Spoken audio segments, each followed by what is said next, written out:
All right, so welcome back to another great tour for the Buffalo Happy Hour. We are with our new friend Carl at Pressure Drop Brewing. So do you want to give everybody that listens a quick rundown of you, how long you've been brewing, and kind of like where we are? Yeah, all right, so my name's Carl. I am the head brewer slash owner slash CEO, Pressure Drop Brewing, Buffalo, New York. I wear many hats, not just this one. We are located in the Old First Ward. Okay. So we're in a building called the Barrel Factory, built in 1904. Just absolutely like the oldest neighborhood in the city. I mean, Buffalo River's right there, grain silos everywhere. I mean, it's just absolutely amazing neighborhood. G. McCarthy's right across the street, so if you ever need lunch, that's a beautiful thing.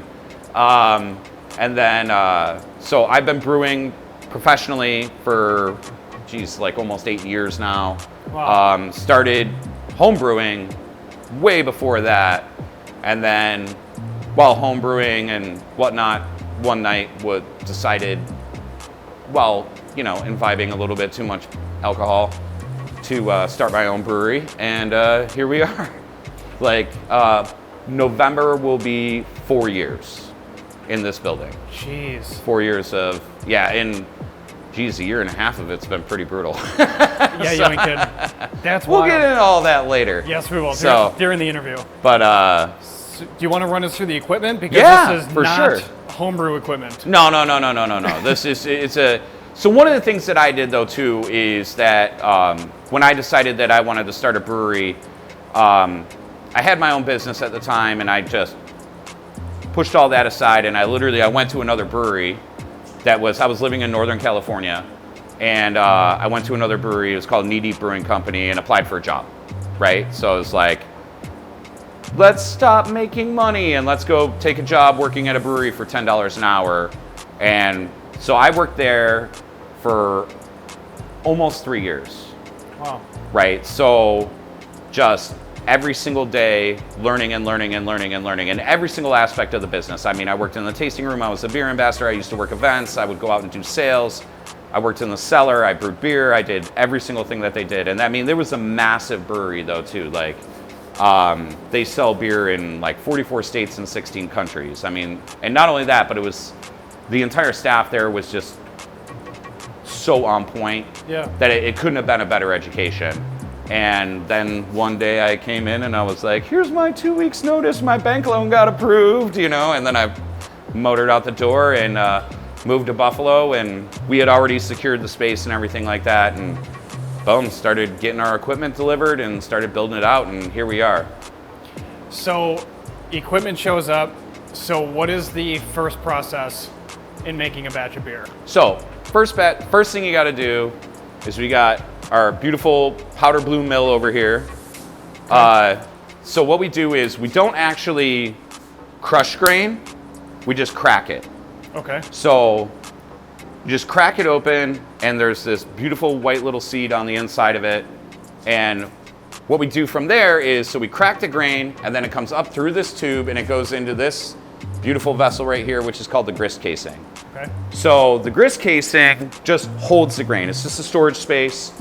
And then, I'll give you a little rundown of everything. So we got mill, grist casing. This is what we refer to as the mash tun. That's the boiled kettle right there. And then over there is what we call is the HLT. So that's a hot liquor tank. It basically holds 3,000 gallons, 180 degree water. So it's like the biggest hot water tank ever, right? Yeah. Well, not ever, but Sure. compared to your house. So what we do is, once we get all the grain in the grist casing, we blend hot water, cold water to a very specific temperature. Okay. And we blend the water and the grain together, and it spins, and we start filling the mash tun. So this is what we call mashing. So malted barley doesn't have sugar. Yeast eats sugar, right? Malted barley is full of starch. But malted barley also, because it's malted, it has enzymes in it that will convert starch to sugar at very specific temperatures. So you have multiple different kinds of enzymes. So you have alpha amylase, beta amylase are the two big ones. And what ends up happening is lower temperatures bring out alpha amylase enzymes, which are going to make very, very short sugar chains that are super easy for the yeast to consume. Betas bring out longer sugar chains, which the yeast will eventually quit on. So what ends up happening is if you want to make a light, crisp, dry beer, you mash at a lower temperature. If you want to make a heavy, full body, so if you want to make like a Pilsner or like a wheat ale or something like that, if you want to make a stout or a porter or something along those lines, you mash at a higher temperature, get those betas going, get those longer sugar chains that the yeast are eventually just going to be like, meh, and I'm done with that. So we blend our water and our grain together and we mash. And there's a set of rakes inside there and they spin around and we let it go for about an hour, right? And that way we get a really nice good conversion. We convert anywhere between 83 to 90% of the starch over to sugar. From there, what we do is we actually start slowly, very slowly, rinsing it with hot water to rinse all that sugar off of that grain bed, and then very slowly transfer it over into our boil kettle. So is that the exhaust? That is the exhaust for the boil kettle. Okay. So jumping up here, it all comes through these pipes? So it's all underneath the All brew deck. underneath. It's all underneath your feet. So So- there's a pump under there, and then the whole manifold, like all these switches Yeah. are all different valves to throw. So it's like, there's like one that lets the mash out, goes into a pump, comes out of the pump, and then from there transfers into the boil kettle. So everything up top is water? That is all water. So Wow, that is all okay. coming from the HLT, goes straight over to the mash tun, and that's for your mashing and also for just hot rinsing and like a bunch of other fun stuff. And also what we call sparging, which is when we're rinsing all the sugar off of the grain and pushing it into the boil kettle. So Got it. then, once we get it all into the boil kettle, we're heating it the entire time. Once we actually reach a boil, we let it go for about 30 minutes just to push out any like off funkiness, like mostly like, because the grain itself is going to have a lot of sulfur in it. Yeah. So we let it go for 30 minutes and it'll push all the sulfur out. It's what we call a hot break. Push all the sulfur out. Then we start our 60-minute timer. Most beers are a 60-minute timer, right? 1 hour of boil time. And all depending on what you're making. So like, if you're making an IPA, whether it be West Coast or New England, if it's a West Coast IPA, you're probably gonna put a little bit of hops in the beginning. If it's New England, you're not gonna put any hops in until the very, very end. If you're doing like a stout or a porter, you're gonna definitely put a bittering charge in there. So hops are fun, lots of fun, because hops have these things in them called alpha acids, and alpha acids are what creates bittering. So, and there's math for all of this, right? Okay. So say you have a hop that's 13% available alpha acid. The longer that you boil it, the more bittering you're gonna get out of it, right? But all the flavor from that hop is going right out your flue pipe, right? But if you throw those hops in at the very end, you're gonna get a lot more flavor, but you're not gonna get any bittering out of it. So if you're going to make a New England IPA, that's exactly what you want. Low bittering, tons of flavor. If you're going to make a West Coast IPA, you want a little bit of both. You want a little bit of bitter, a little bit of flavor, just so you're gonna do a big charge at the beginning, and then you're gonna, like, as time goes on, you're gonna layer hops in at different intervals, at different time periods, and different, like, I mean, there's gotta be 250 or 300 different kinds of hops on the market right now, and every single one of them has a different flavor profile and different character to it, and also different levels of alpha and beta acids as to how much bittering you're gonna get out of it. There's a lot that goes into it. Yeah, no kidding. So how many total beers do you guys make? On the reg? Yeah, like regular, kind of like a flagship. So Sticky Trees is Yes. like, We'll talk about that. that's the backbone. Yeah. Sticky Trees is the backbone. We make more Sticky Trees than anything else. We're actually about to brew batch 100 next week. Cheers, man. Thank you. We make Sticky Trees kind of like weird cousin Sticky Icky, which is a hazy version. It's the exact same grain, exact same hops, a little bit different process, a little bit different water chemistry. Water chemistry is huge. I mean, it's the number one ingredient in beer, right? Mm-hmm. I mean, beer is like 98.5% water. Right. So water chemistry is huge. So we tweak the water chemistry a little bit. We make it more New England style, but it's still lighter, and it's all mosaic hopped, which is like Mosaic, my favorite hop ever. And so you got sticky, you got icky, and then we also do a coffee cream porter year round, so that's Buckstar.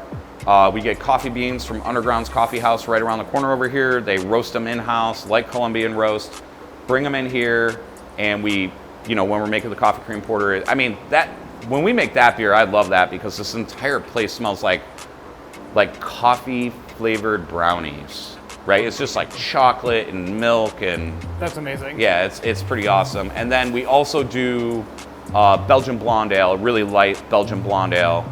All here. Yeah. Oh, yeah. And then and then we also come out with at least 2 beers every month, like 2 new beers that we've never made before, and we're just like, screw it, like let's haul off and make 1,200 gallons of something that we're just like, shooting from the hip, you know? Something wild. So it goes from here to its next spot. Right. So what we do is, as soon as we're done boiling, we've done all our hop additions, all that fun stuff. We go through like all these nice food safe hoses. I actually just got done brewing like 20 minutes ago. So we go through all these food safe hoses and then we transfer it down to our cold side, which is over here. So the brew house itself is 20 barrels. So that's just over 600 gallons, right? Okay. These tanks over here, so these are all our fermenters. Okay. So there's 1, 2, 3, 4, 5 fermenters, and then this is what we call a bright tank, and we'll get into that in a minute. Okay. The fermenters are all 1,200 gallons. Yeah, they're huge. Right. So we have to brew twice to fill one of these. Okay. Right, and it's about 8-hour brew day, so 16 hours of brewing to fill one tank. So for scale, I'm 6'1", 6'2" on my license, long story, and this thing is like 13 feet 6 inches tall. Yeah, it's ridiculous. And it's also 6.5 feet in diameter. That's insane. Right. So are they all full right now? So the only one that's empty is FV2 down there, but FV1 is, we got a batch of lager in there. 3 is, so we just brewed Dank Sinatra, which is something that we release every year. Every October we make Dank Sinatra for Halloween. So that'll be coming out like around the 20th of September. That's cool. So we got Dank Sinatra in 3. That was the one I brewed today. FB4 is Sticky Icky. And then 5 here is a collaboration beer that we did with Thin Man. Nice.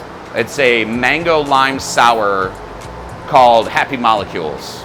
So like whatever. That's cool. So they sit in here for how long? So once we get done, we actually chill. So we take it from 210 degrees to 212. Mm-hmm. We run it through a plate and frame chiller, and we'll take it down to whatever temperature we want to pitch our yeast at, all depending on the yeast strain, because, there's 250 varieties of hops, but there's also like 175 different varieties of yeast, and every single one of them will impart a different flavor into your beer.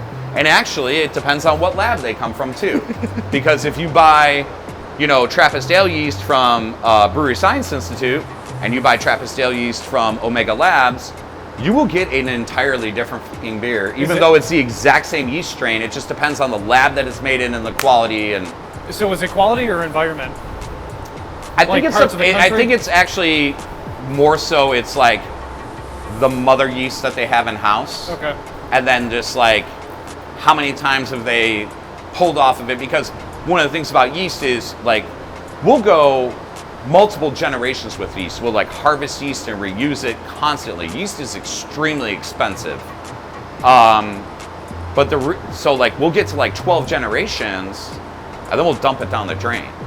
Right. Because with time it'll mutate and it'll start creating flavors that are not necessarily that of your core brand. Yeah. Right? So like Sticky Trees has always got to taste like Sticky Trees, right? And so like you get to like 10 generations and you're just like, oh, it still tastes the exact same, but we don't want, the 13th one to be the one that's off. Yeah, because then you just wasted all the other products. Exactly. Well, yeah, exactly. So it's like, and it costs about $6,000 to fill one of these things with product. So dump it down the drain. So we transfer so it's not beer yet, it's wort. Okay. Wort is basically bitter sugar water. Yeah. Right? Transfer it into the tank, we'll pitch yeast in there. Yeast gets going usually within like 12 to 18 hours, all depending on the strain. And then usually takes anywhere between 3 to 5 days to fully ferment out.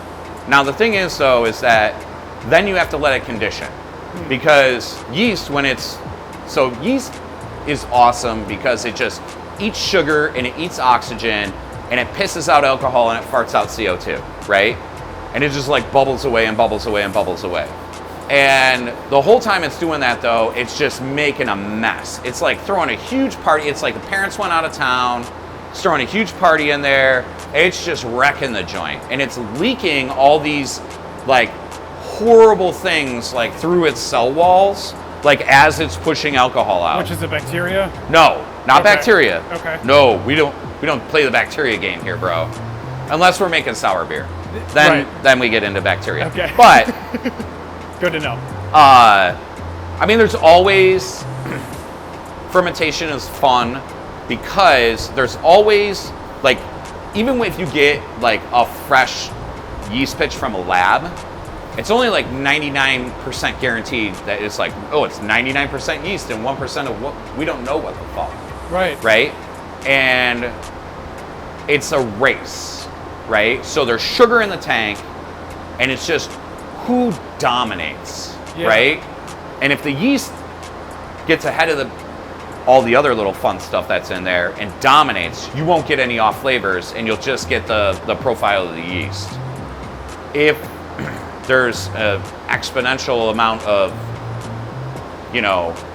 funk Yep. in there that is non-desirable, you'll pick up those off flavors real quick. So it sits in here to basically go through that party when the parents are out of town? Right, so yeast parties, Yep. eats up all the sugar, makes all the booze, and then after that, we let it condition, and it basically is going through and is cleaning up the party.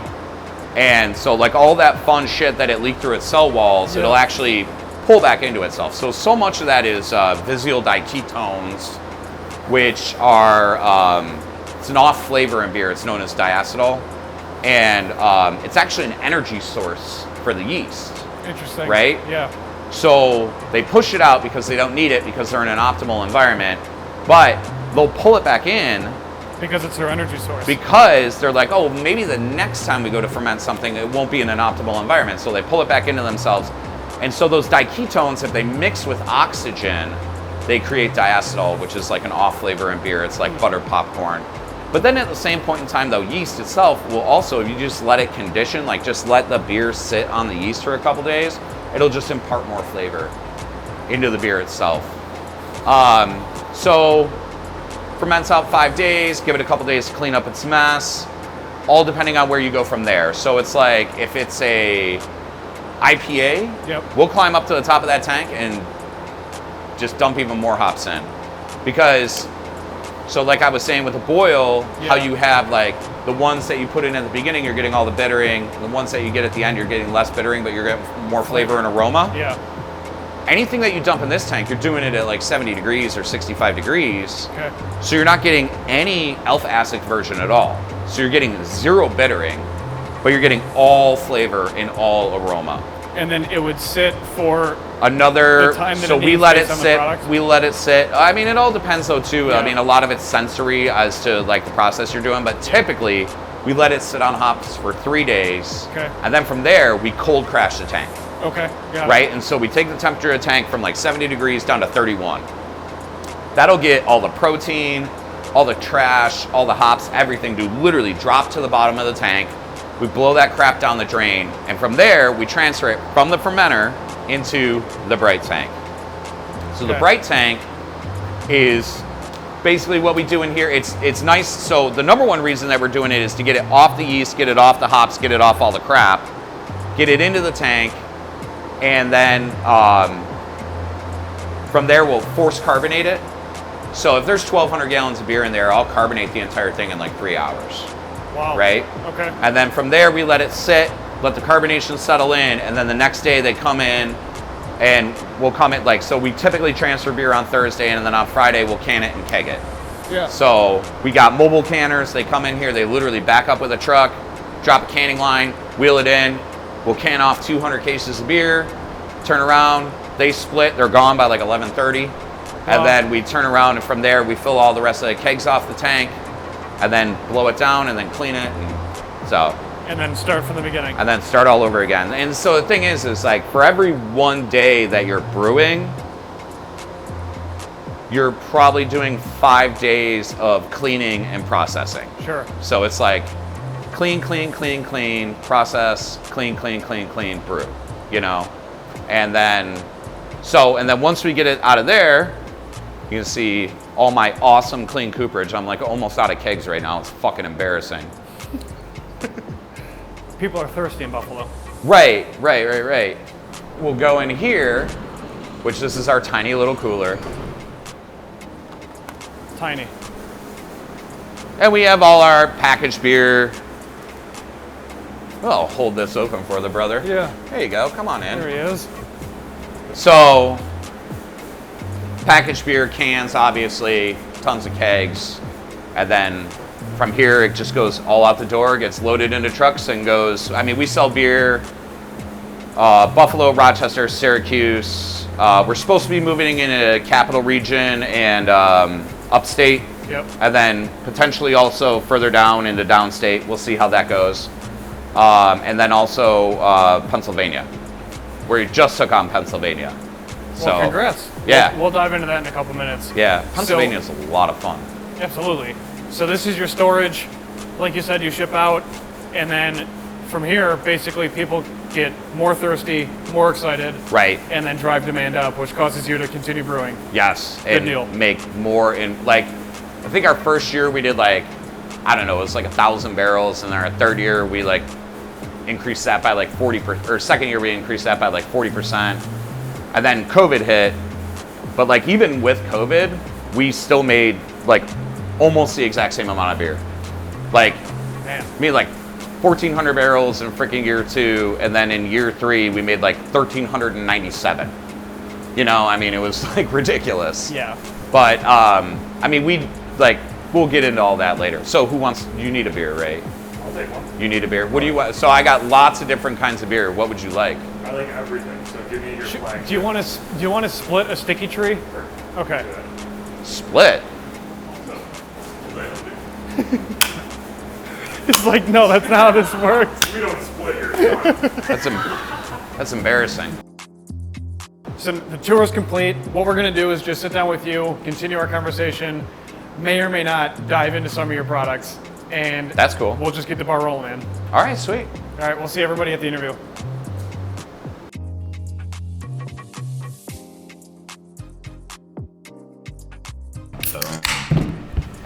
Yeah, So you should have saved that moment, it's in our intro.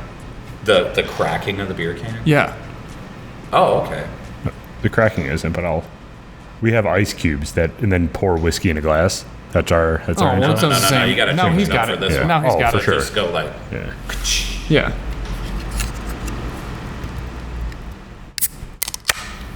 perfect. There you go. Oh yeah. I was in Seattle, so I was like living in Northern California, and I was in Seattle. I wanted to get out of California because it was just like where we were living. It was like everything was on fire all the time, and like I would be driving home from work, and I'd be coming down the hill, and I would look and I would see smoke in the distance, and I was like, oh shit, my fucking house is on fire. I hope my dogs are alive. And I get home every day, and there was a couple times that we had a couple fires got within like a couple miles of our house, and I was just like, oh shit.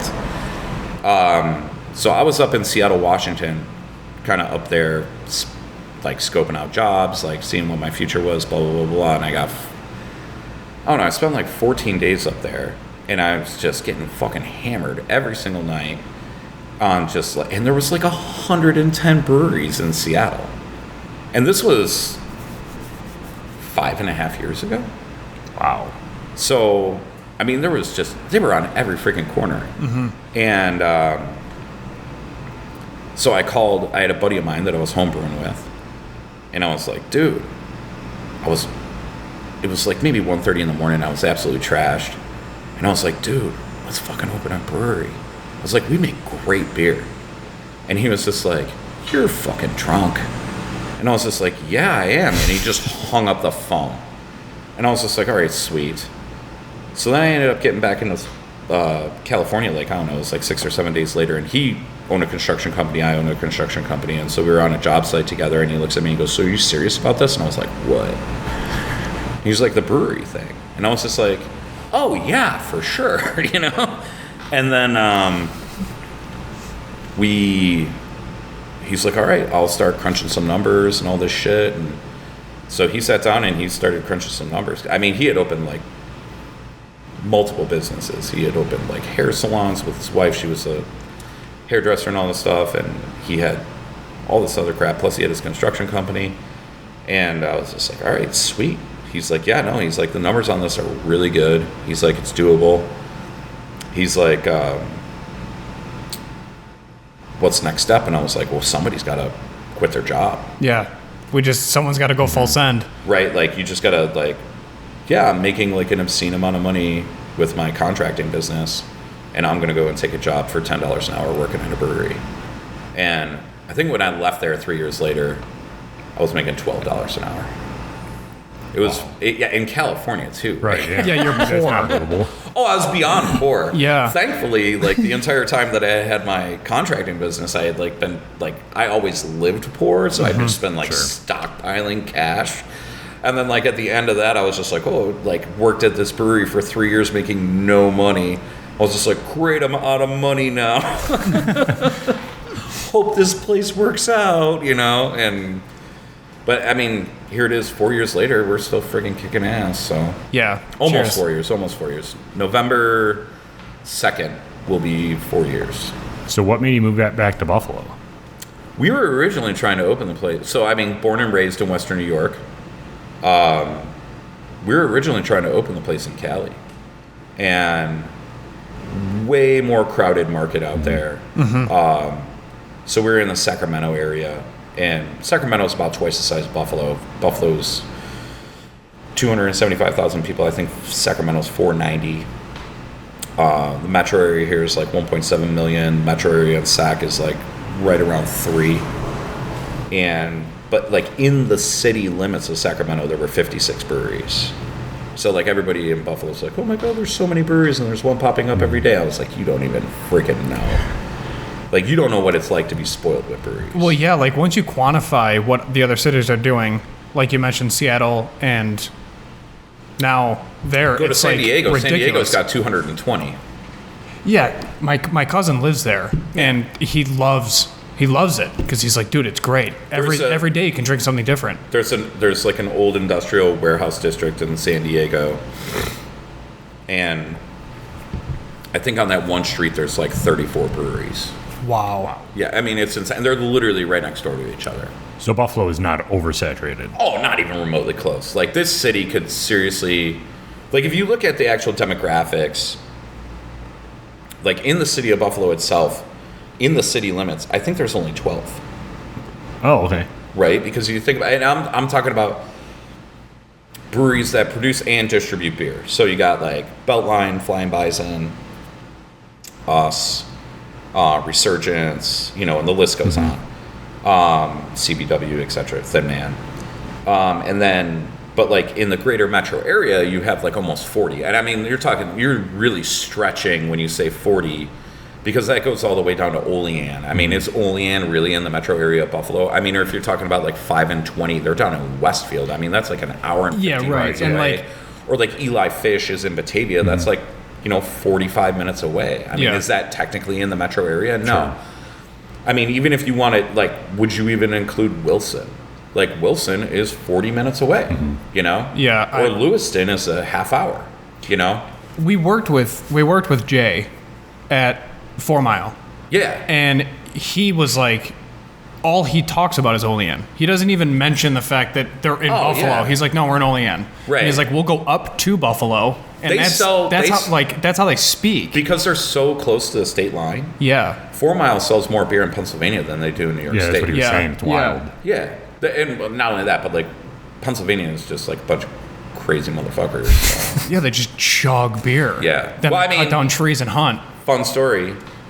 One of the other reasons that we opened in Western New York was that Buffalo consumes more beer per capita than any other city in America. How is that quantified? So the amount of beer that people in Buffalo consume is astronomical. I mean, it's through the roof. And it's not only that, but it's like a very, very low percentage of it is actually craft. Right, because we have Labatt that Right. dominates the market. Yeah. Right. Well, they moved here because we drank so much beer. Right. Yes. Literally. Right.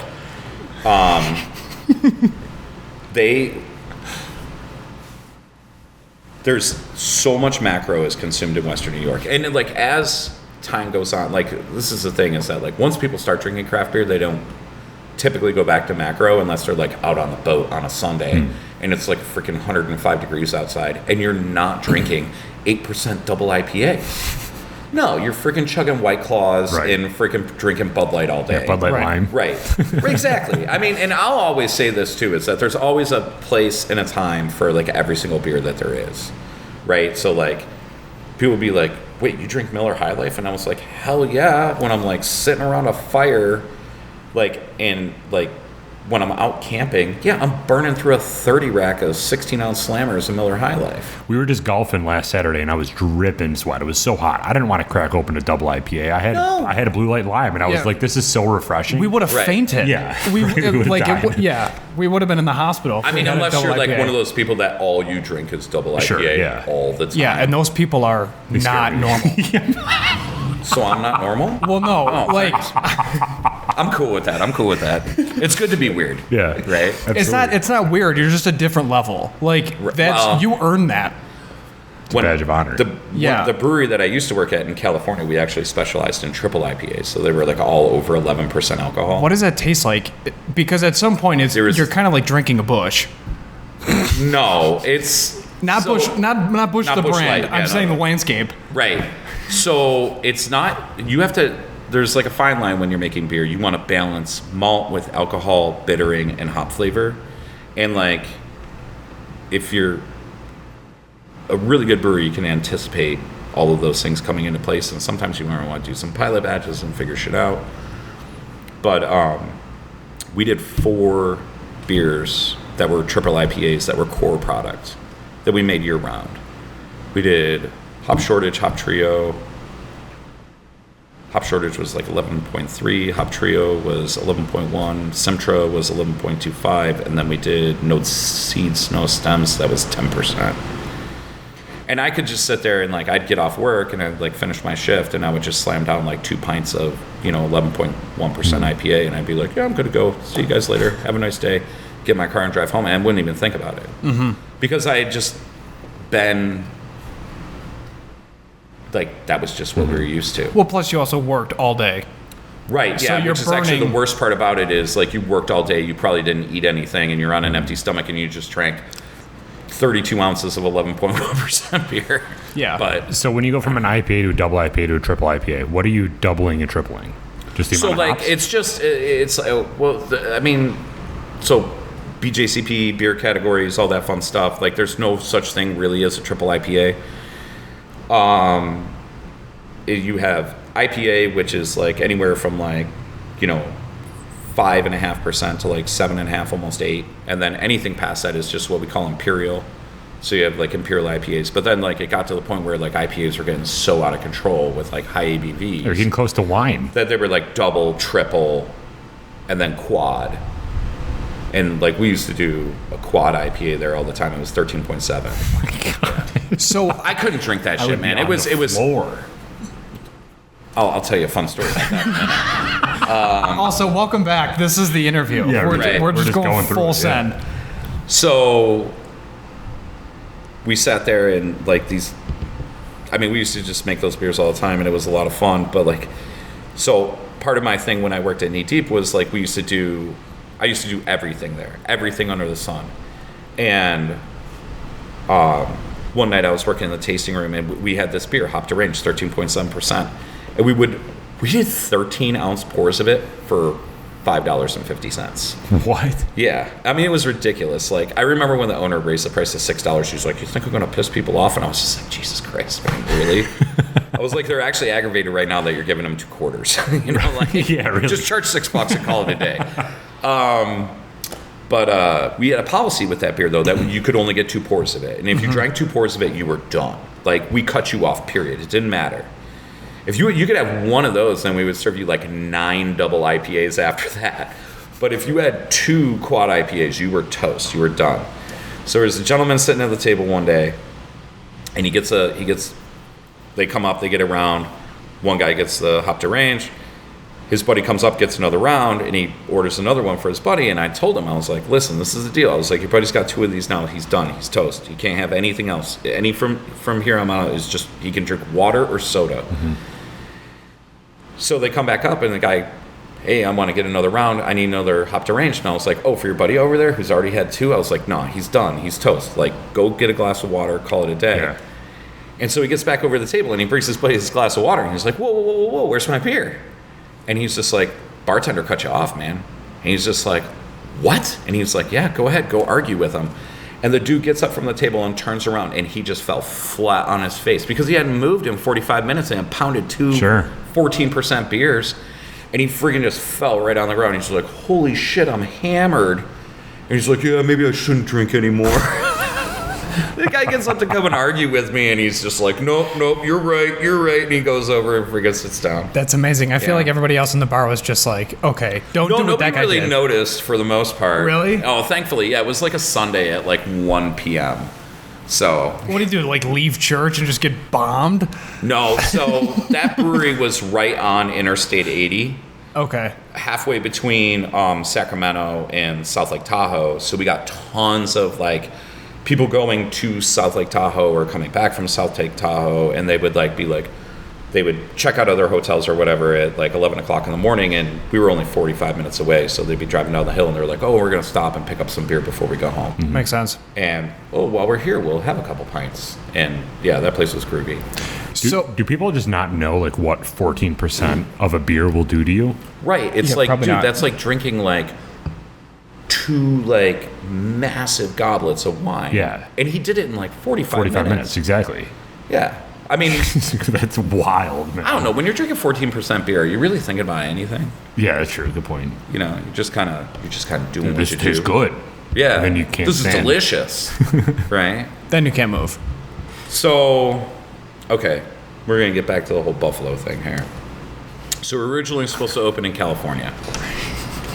And we were kind of hunting around, looking at spaces, going and talking to like local like economic development agencies and stuff like that.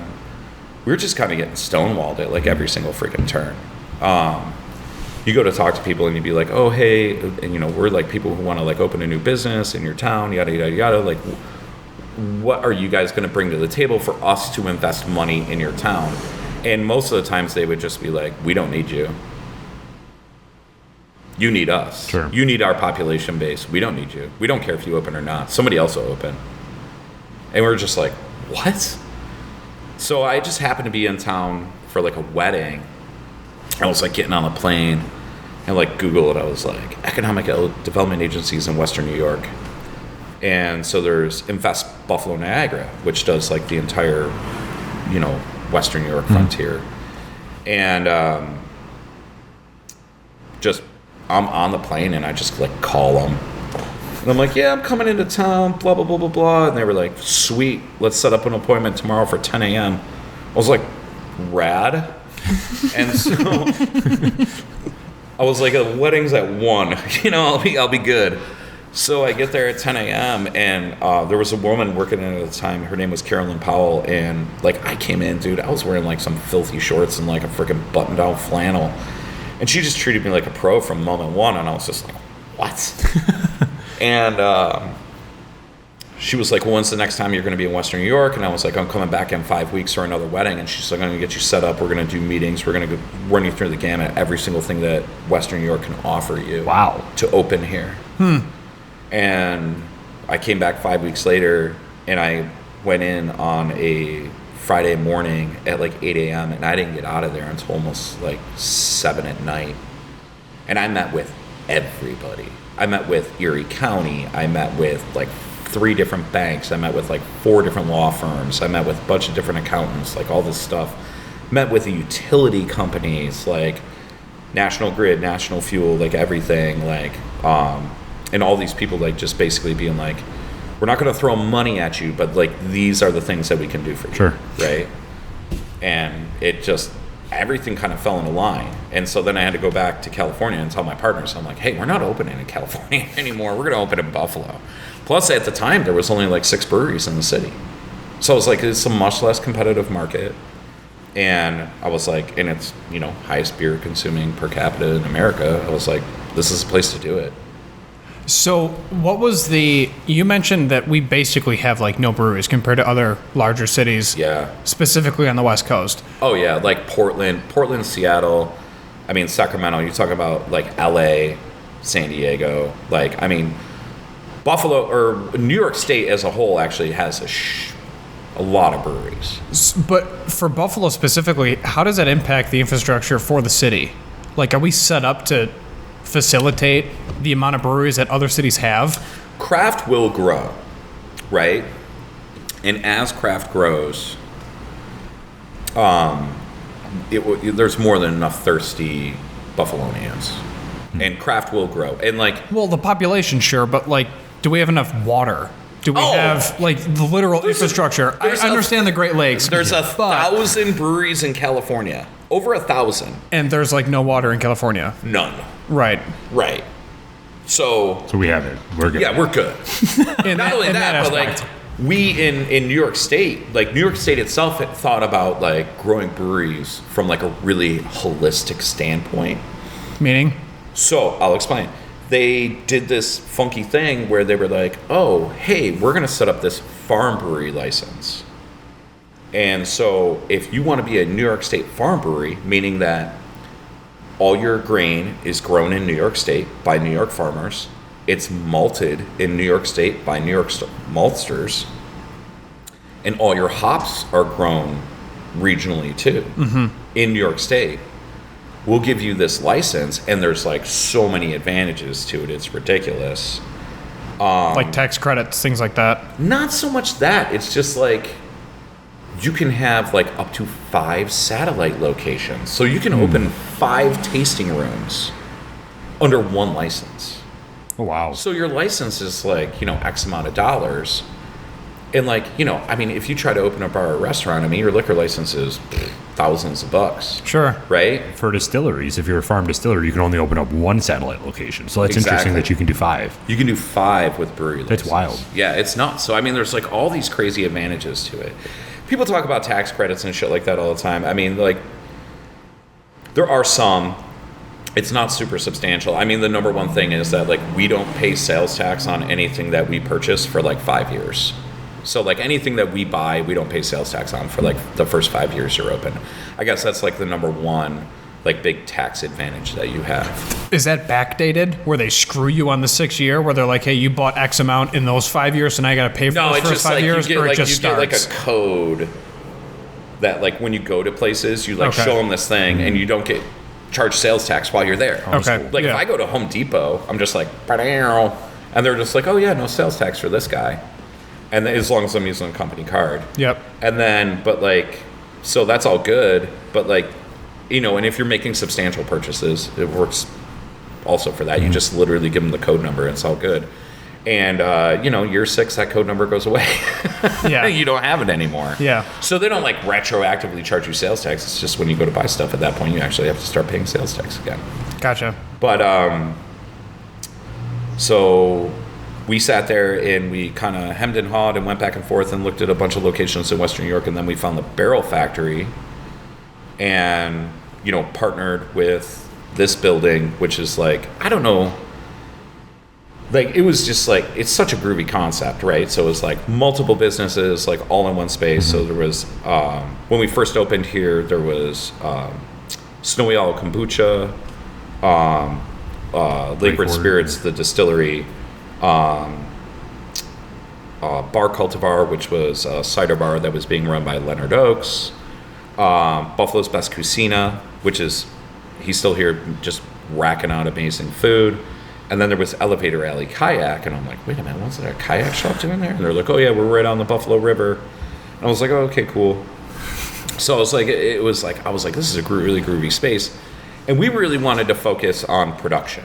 We didn't want to focus on like tasting room and like all that freaking nonsense and like having a staff of like 30 people and all those freaking headaches. I was just like, I just want to make baller beer and call it a day. And they're like, well, we already have a tasting room and you could just like sell us all your beer and like nice. we'll represent the brand. Oh, and I was sweet. just like, okay, cool. So it worked out really well. So it's just like, we'll just sell you the beer as like wholesale. Like, so they're just like another wholesale account for us.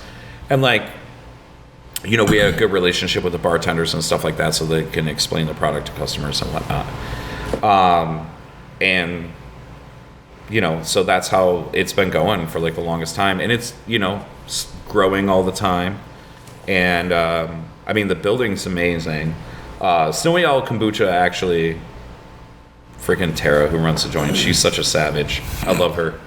They outgrew their space. So they ended up taking on, like, they were originally in like 600 square feet or something like that in this building. And they ended up taking on like almost 3,000 square feet at another spot because they're just absolutely slaughtering it. And then Bar Cultivar was just a retail location for Leonard Oaks.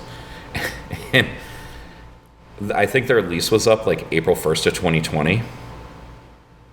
So like on March 13th, when they announced that everything was closing, they were just like, yeah, no, we're not gonna renew that lease. We're not gonna pay Sure. a bunch of money what's to the rent a point? space that is gonna be closed for like the next 2 years. Yeah. Yeah. So they ended up bailing on the space, but we still have a really good relationship with Leonard Oaks. They're absolutely, I mean, they got their space up in Medina still, and they buy beer from us all the time. It's freaking awesome. That's sweet.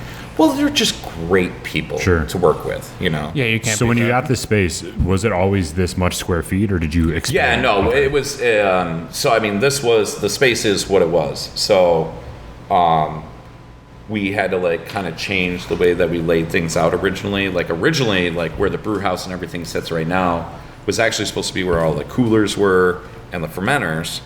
And then the Brewhouse was supposed to be on the other side and like all this shit. So architects are morons. And they gave us the drawings of the space and they were like, oh, this room right here, the ceilings are 15.6. And we were like, oh, okay, cool, because the tanks are 13.6. So that gives us 2 feet of headspace. And no, the ceilings in the center room are 13.1. Oh, no way. So I'm like, yeah, we couldn't have gotten the tanks in there if we wanted to. So it's just like, thankfully, the other room over there, that it said that the ceilings were like 18.4 was 15.2. Unbelievable. Super close. Right. I mean, I'll be honest, dude. I smoke a lot of fucking weed, right? But you can still. There's lasers that tell you distances Right. now. Like, These people are just, I don't know what is their problem. so where did the name come from? Pressure drop? Yeah. You ever listen to Toots and the Mytals? No. No. You never heard of Toots and the Mytals? Have you ever heard of The Clash? Yes. Yes. Okay. Have you ever heard of The Specials? No. Okay. No, it sounds like I'm in a diner, and now I'm hungry because you're talking about specials. So So not the same thing. We'll start there. Toots Hibbert was this amazing reggae artist, and he wrote a song called Pressure Drop. Okay. And The Clash has covered it, and so The Specials were like a second wave 1980s ska band from England. They covered it as well. I love ska. It's an amazingly good song. And so I'm sitting there one day and I'm like all baked, and I'm listening to freaking Toots, and we were like, as a brewery, struggling to find a name because the names that we had submitted to the U.S. Patent and Trademark Office, they were just like, nope. What were they? Originally, we were searching to be like something a little bit more regional. And we were going to call ourselves Oliver Hazard Brewing Company after Oliver Hazard Perry, the hero of Lake Erie. Oh, cool. Yeah, I was sweet. like, this is right. And I was like, it's still like ambiguous enough that like if you just called yourself Oliver Hazard, like anybody outside of Western New York wouldn't give a shit. No idea. Right? They wouldn't have any idea. They'd just be like, dude, this Oliver guy makes fucking crazy good beer. I wonder how old he is. Right. Yeah, he's fucking dead. So We were originally supposed to go, but so the U.S. Patent and Trademark Office was really giving us a hard time over us. They would not let us trademark the name. So I was like, son of a pup. So one day I'm sitting there, and we're like putting together these like crazy email chains that had like hundreds and hundreds and hundreds of potential names in there. And it's like every single one, like, so we have an ownership group, it's 5 people. And, you know, we would go through, and out of the hundreds of names on there, there'd be like 6 that we all agreed on. And then you would go to the USPTO website and you'd be like, yep, no, gone, gone, gone, gone, gone. And you'd just be like, what the fuck? So I'm listening to Toots one day and I was like, Pressure Drop. I was like, that'd be a dope name for a brewery. So I go on the USPTO website and I was like, shit, it's freaking trademarked for beer. Like under the code for beer. And I look and I'm like, who the hell trademarked this? And it was Dogfish Head out of Delaware, right? And I was like, crap. Yeah, because they're big. Right. We'll get into that in a second. And so I sit there and I'm like, all right, let's shoot Dogfish Head a phone call and see what's up. Because I looked up the beer, and it was a beer that they had made one time ever, had only served in their tasting room, never went to distro, and it was like 3 years ago. Yeah. Like 3 years before we were trying to even trademark. I'm like, they're not using this name. Let's see what's up. So I called over there, and this is ridiculous. I get this girl on the phone, and I was just like, yeah, hi, I'm just doing my due diligence. My name's Carl. I'm trying to open a brewery in Western New York, blah, blah, blah, blah, blah. And I saw that the name that we were looking at is actually trademarked by you guys, and I was just wondering where we go from here because we would like to purchase a trademark if possible. And she's like, where in Western New York? And I was just like, oh, it's in the city of Buffalo. And she goes, well, what neighborhood? And she's in Delaware. Mm-hmm. And I'm like, oh, it's in a neighborhood called the Old First Ward. And she goes, where in the ward? She's Lady, from you're Buffalo. asking too many questions. And I'm like, it's in a building called the Barrel Factory. She goes, where the hell is that? And I was like, it's right across the street from G. McCarthy's. She goes, that old broken down, fucked up red brick building? I was like, well, it's been renovated. Yeah, you're like, first of all, it's beautiful now. Right. And she's just like, I'm like, wait a minute. And she's like, yeah, no. She's like, I grew up on O'Connell Street.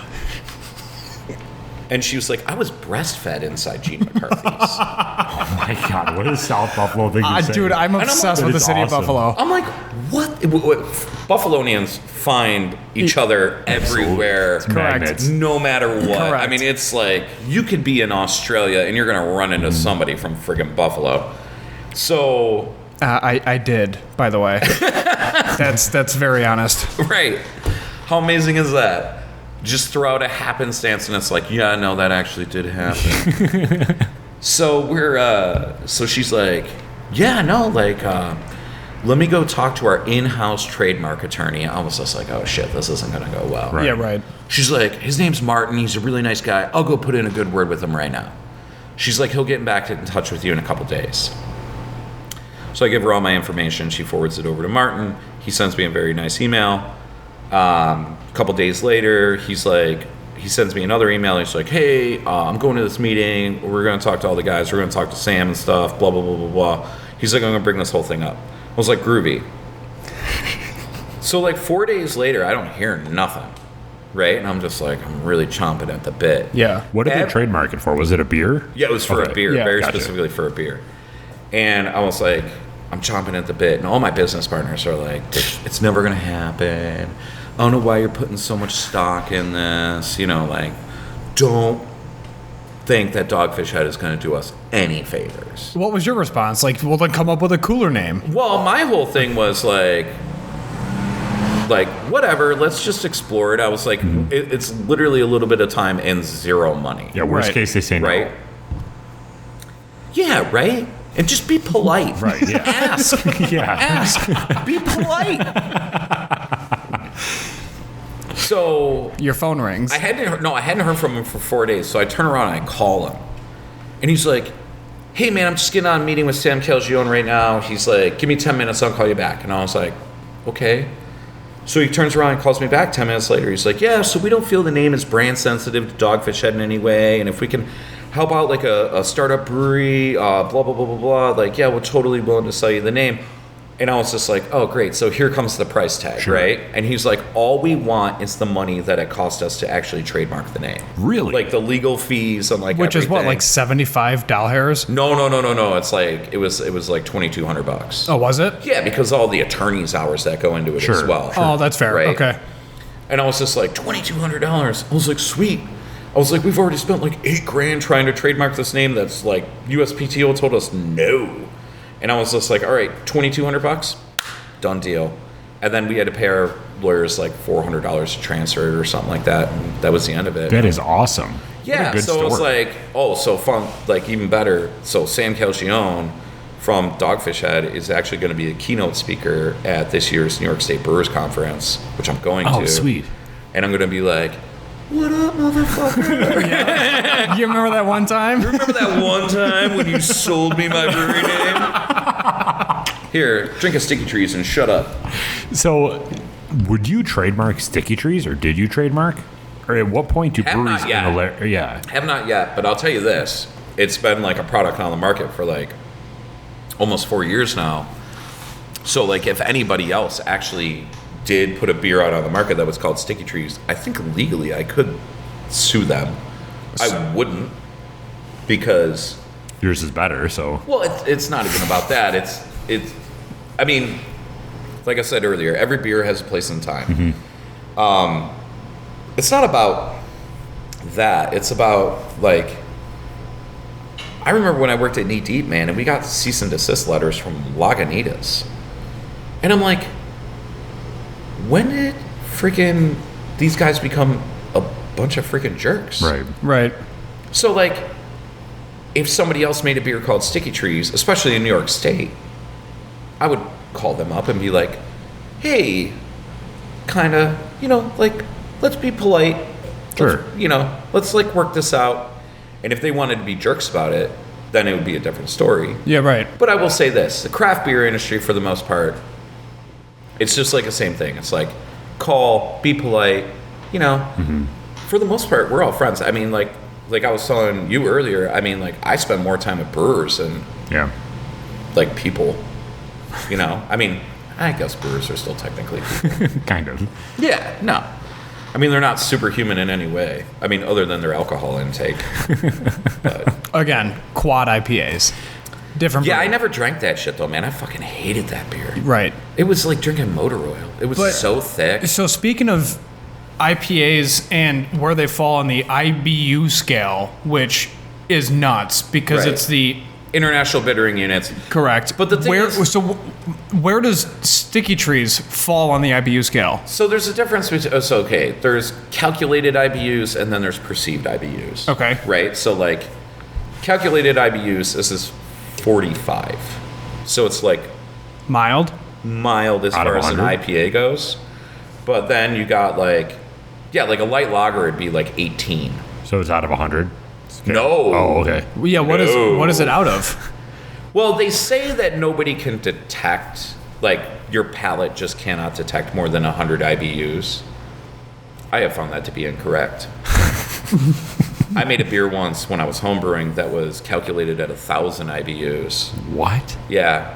Oh, you just throw an entire can of CO2 extract oil into a 5-gallon batch of beer. And yeah, it's 1,000 IBUs. And I'll tell you right now, I couldn't taste anything for like 3 weeks. It was delicious though. Why couldn't you taste it? It just Destroyed his mouth. Destroyed my palate. That's like drinking That's kerosene hilarious. and then Right. lighting a match, and like you're fine. Your tongue just gets destroyed. No, it would be like eating an entire hop vine. Just like raw, consuming raw hops for like a week So this is 45. in one glass. Yeah. This is 40, 45. But like, so there's calculated and then there's perceived. So this is calculated at 45. I would say it actually probably drinks a little bit lower, like more like 35 or 40. But then like, because you can have like like we do some New England IPAs that are calculated at like 14, but like they drink much more bitter than that. And it's all based on the hops that you put into it at a certain time to change the IBUs? Amounts, time interval, and variety. Okay. So like Warrior hops have super high alpha acid content, like 13 to 15%. That's astronomical. And That's why they're Warriors. right, but if you dump 2 pounds of Warrior in and you give it like the full 60 minutes, you're gonna get like 60 IBUs on our scale. It's also based on your volume Sure. too. Got it. Okay. But if you dumped 2 pounds of Hulltaler Mittelfrau in at 60, you're going to get like 18 IBUs because it's only 3.5% alpha acid. So you said you like Mosaic, right? That's your hop of choice. Mosaic is like crack cocaine to me. Is that what most of your beer is made with? No, okay. no, we really switch it up. I mean, we use Mosaic like so. Sticky Trees, Sticky Icky, those are like the two big. Those are the flagship IPAs. I mean, Sticky Trees is obviously doing most of the heavy lifting, and then Icky kind of backs it up. Both of those beers are 100% Mosaic. There's no other hops in them other than Mosaic, and that's just because, that's one of my favorites of all time. I get emails from people all the time. They're like, "There's no way it's 100% Mosaic. I've had 100% Mosaic beers and they don't taste like this." And I'm just like, it's all about when you use them, how you use them, the intervals that you put them in, like all this fun stuff. I mean, there's so much more that goes into it other than like your fucking opinion. Right. I love feedback from people. I really do. I want to use that from now on in so many different aspects of my life. Like, there's more that goes into this other than your opinion. That's so perfect. So, I do truly appreciate feedback from customers. And I understand that not everybody's a brewer. You know, I will say this: if I get one more person comes in here and says, "Hey man, I could be a certified beer taster for you," I'm gonna fucking straight up kick him in the dick. Like, I'm done with that. Like, I've heard that fucking joke like 275,000 fucking times. And if I hear it one more time, I'm just gonna go straight postal. I'm gonna fucking lose it. Like, I'm done with that fucking joke. So people are trying to be funny to come in to say They that? think they're Yeah. freaking hysterical. But How do you actually That is respond? awesome. You just stare at them and you're like, no? well, 'Cause, I'm like- usually really polite. Yeah. I am a polite person, and like I said, Well, yeah, that's what we picked up. We're just like, dude, Carl's Right. like super chill. Yeah. But we're also not saying a super diluted joke. right, and it's like the thing is like you got to know that joke has been told 1,000 Correct. times before you got there, and you think that you're fucking hysterical. What you are is a fucking clown, Right. Right. and I hate clowns. I do not like. I don't go to the circus. I fucking hate clowns. You remember like 2 years ago when they were doing those murder clowns around? Clowns would just walk outside with knives and stuff. Yeah, that wasn't good. Remember that? Yeah, they would walk up to cars at night. It was like Borderline made my wife suicidal. She fucking hates clowns. It was, and they all dressed up like the movie It, which I'm terrified of the movie It because I hate horror films. Like, it wasn't okay. So this is a beer from a buddy of mine. Brickyard. Yeah, Brickyard Brewing Company. My buddy John Paul Matier. Don't call him Meter. He'll get pissed. John Paul Matier. And so this is it says American IPA on the can, but it's supposed to be a West Coast. And I So- love sharing West Coast beers with John Paul. So what other collaborations have you done? Oh my God, man. Too many to list? Yeah, your fridge is littered. Right, yeah. So these are like all the. Here, hold on. I'll Okay. get closer to the There you mic. go. There we go.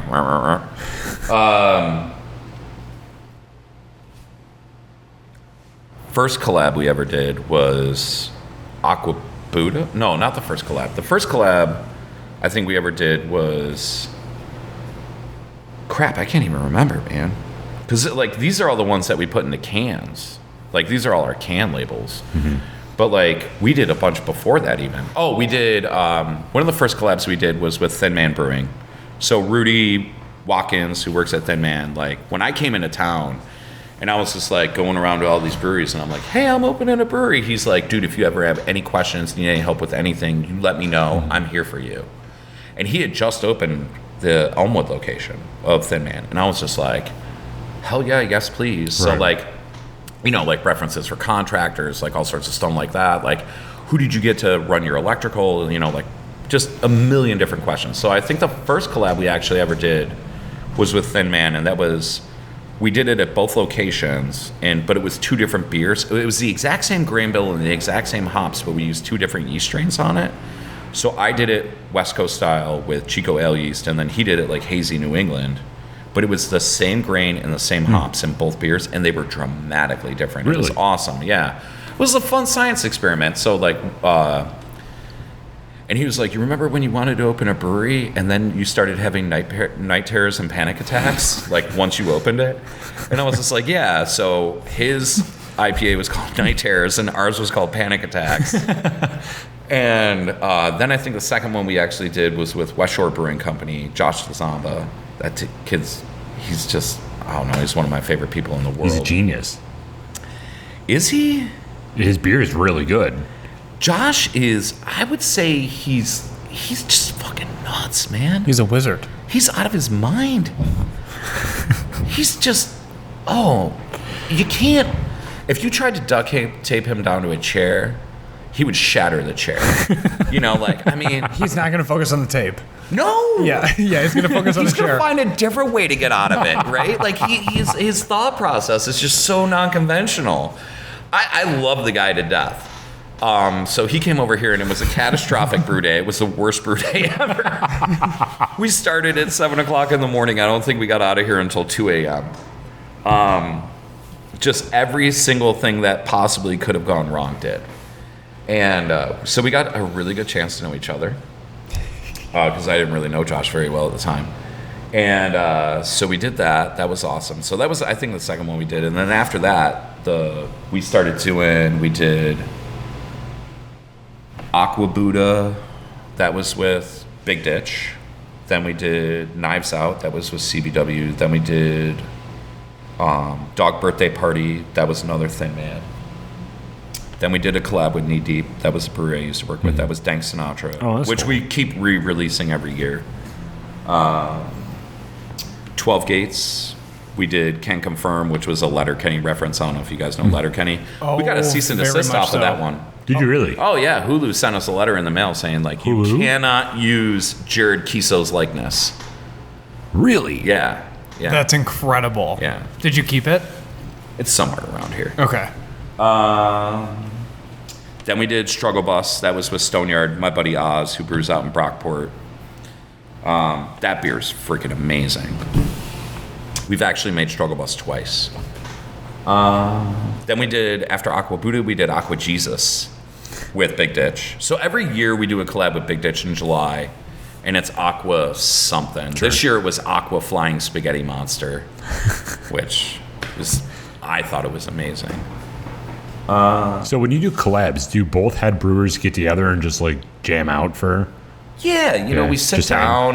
down and we talk about like what we want to achieve. Do you have like methods and techniques that I don't use that like, you know, like we could bring into this, and like things that I do that you normally don't do, and as far as like production methods and stuff like that. So like when we made More Greener, which was a collab between Old First Ward Brewing over at G. McCarthy's across the street, Brian Kirchmar, and then Resurgence, and then us, because it's the 3 breweries that are in the ward, and we did it for St. Patrick's Day. I remember the first time we sat down, it was like, we're going to do this, this, this, and this, and then Brian's like, no, we're not. Like, I don't want to do that. Like, fuck that. Fuck this, blah, blah, blah, blah, blah. And so then, like, we sat down, and over the course of, I don't know, maybe like an hour, we kind of cracked out a recipe together and then just called it a day. And beer turned out good. And then we're the only brewery in Western New York that collabed with Labatt's. Oh, no way. That's Yeah. really cool. How was that process? A lot of paperwork. Oh, I believe that. Dude, I had a freaking contract like this thick that I had to sign. I swear to God, it was like 3 inches thick. I was just like, I'm looking at the brewer from Labatt's, Ryan Brady. Amazing guy. I mean, and he just worked at the Labatt house down on. And we made it here. And I was just like, dude, what is this? And he looks at me and he goes, oh, I talked to the lawyers about that. He goes, that's just to make sure that you don't sue us. And I'm like, I'm going to sue you? And he was just like, yeah. No, they're worried about covering their own ass. Sure. And then, so I read like 240 pages of legal jargon, which will destroy your brain. And You need a beer after that. yeah, no. I freaking got done with it, and I was just like, I was like, I don't even know what I'm signing, and I just signed it and freaking handed it to her.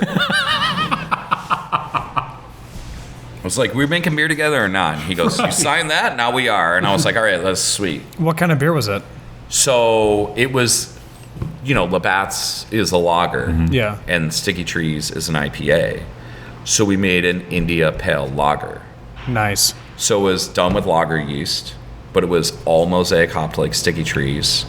It was 7% alcohol, and it was like basically like the cleanest, driest, like just Good. crisp, clean, but with like tons of hop note, and it sold like shit.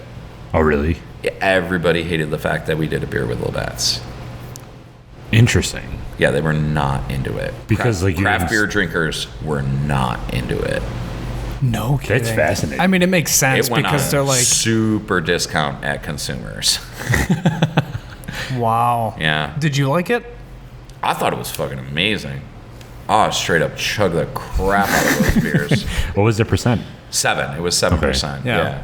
It was called You Gots to Chill. Because lagers sit in the tank at like a very low temperature for like 6, 7, 8 weeks. So you, on the Plus, parent, it's I don't know if you ever listened to EPMD. Dude, one of the greatest hip hop groups ever.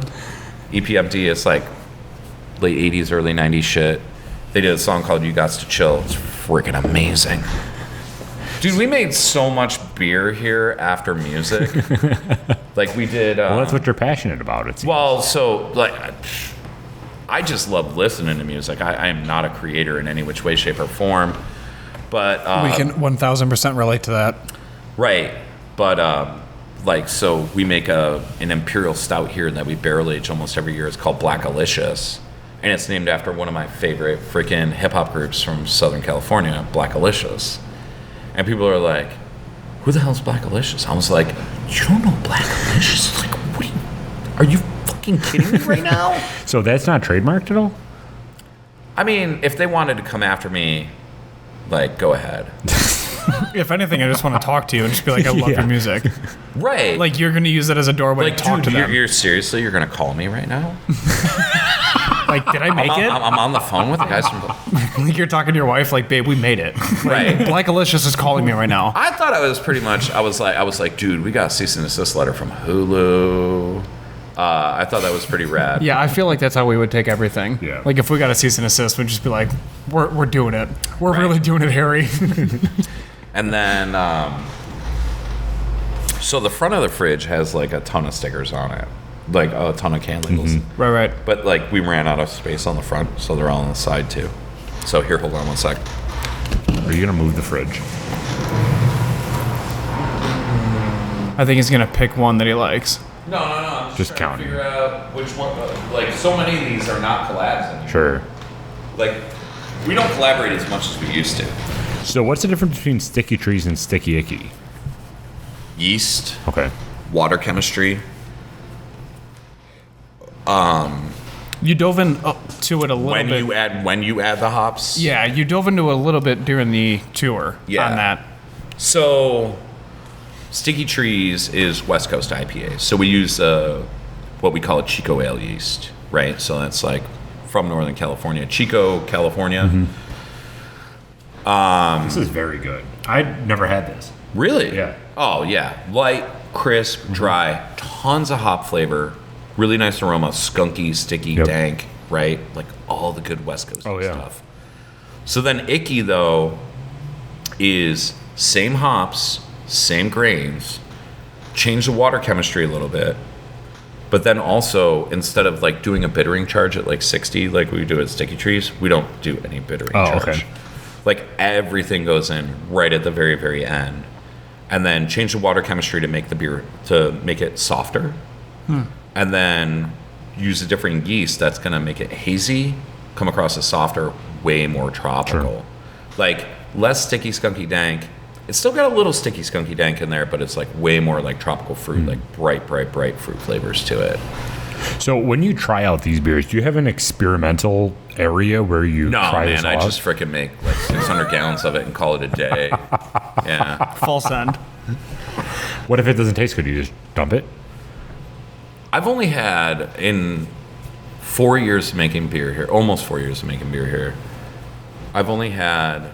we've dumped one beer that I didn't like.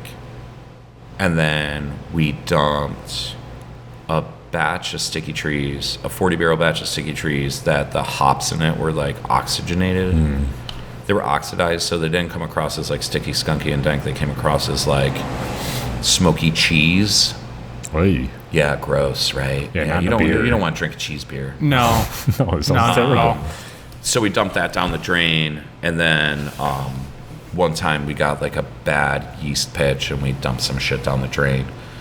But like, I don't know, man. You just kind of get like super in tune with your ingredients and your yeast and your hops, and you can anticipate the flavor of what you're going to make before you even make it. Sure.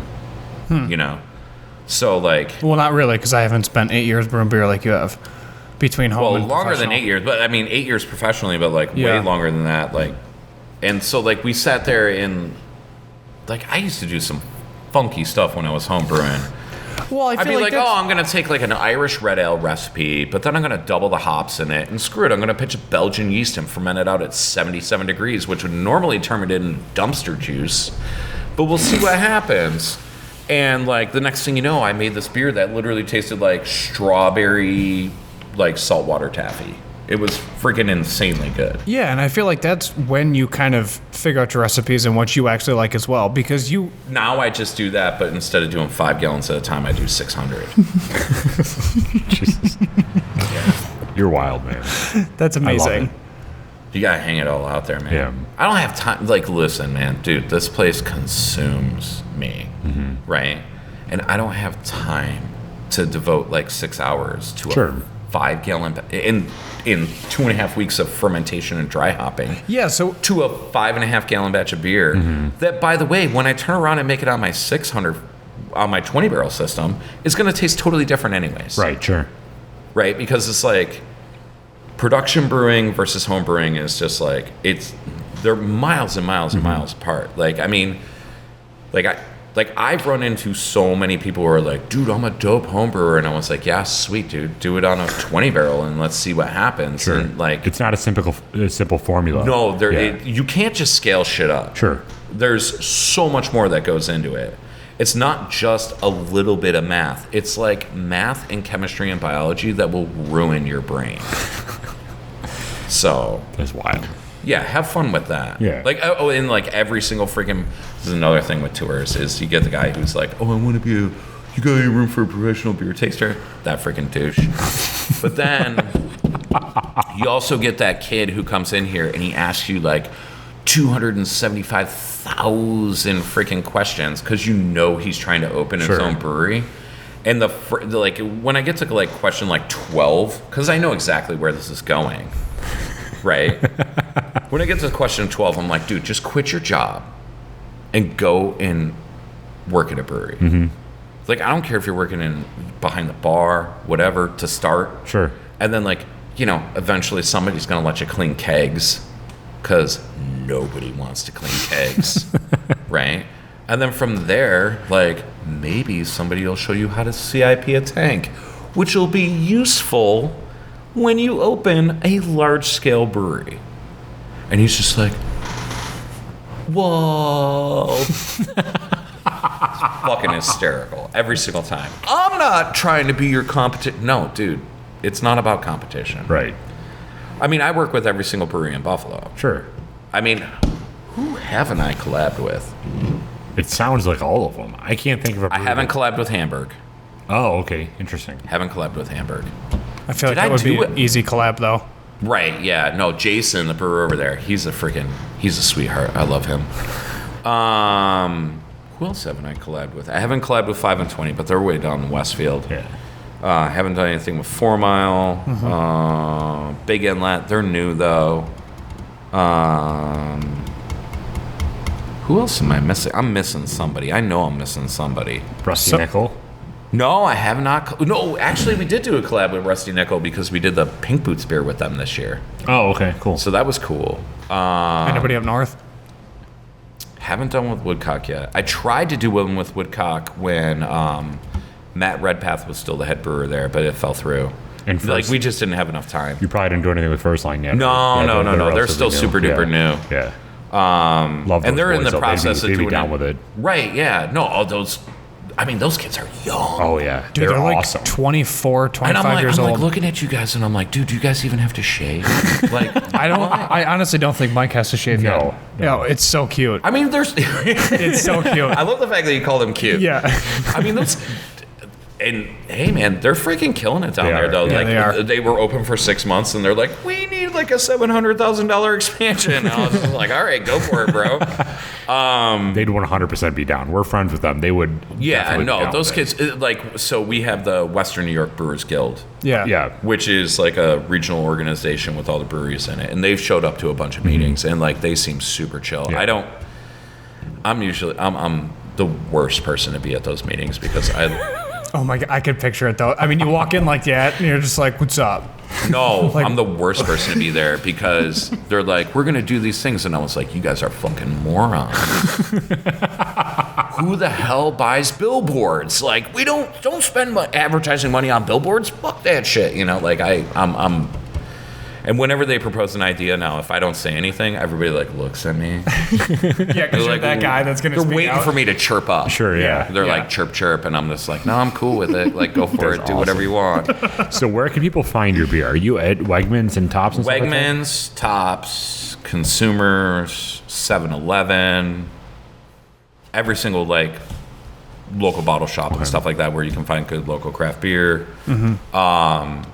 And then in, like I said, I mean, Buffalo, Rochester, Syracuse, Now Pennsylvania. Pennsylvania, and then also looking to take over Capital Region. So hopefully Capital Region comes soon. So if you had to say to somebody, try this beer to get an idea of who we are, what type of beer or what kind of beer would it be? Would it be Sticky Trees? Sticky Trees is like, people ask me all the time, they're like, you know, if you're going to drink anything, what are you going to drink? And I was like, I can always drink Sticky Trees. It's a pillar. Not only that, but god damn, it's fucking good. It is very is good. Right? It's almost good. like, I'm like, I can crush this shit like all day long. And It's a hoppy beer, but it's not overly like it's gonna kill you. Like it's a very refreshing, and also I like that you're not that trying crisp to and add dry. like weird flavors in it to make it. no. Yeah, we don't it's just do- like this is a hopped Yeah. beer. You're gonna like it. so like even with our like barrel aged stouts that we do, like it's just I'm not like a big fan of the like German purity laws and all that crap, but like with the barrel aged stouts that we do, it's just grain, water, yeast, Right. hops, right, and then we load it into a bourbon barrel or a rum barrel or a rye barrel, and all the barrels that we use for that program are actually all local. We get them from Tommy Rotter, we get them from Heartlands, we get them from Lake Worth. Awesome, sweet. And like, you can get like beautiful chocolate and toasted marshmallow kind of notes out of a beer without throwing chocolate and toasted marshmallows into it. Natural flavors, yeah. Right, exactly. Like you just have to be patient and It'll be more subtle than if you throw extract in there. no, but it's it'll not taste, subtle. Oh, really? Okay. No, it's not subtle. This shit literally tastes like a goddamn s'mores in your Really? mouth. Oh yeah. I'm ready for that. Wow, that's interesting. That's I up got my one in alley. the cooler.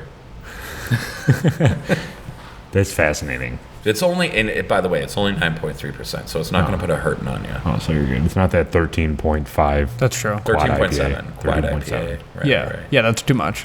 Right. Too much. No? Well, man, we can Please sit split here. those. We can sit here and Okay. talk to you literally all night, but we want to be conscious of your time. You got to get to a dinner. Yeah.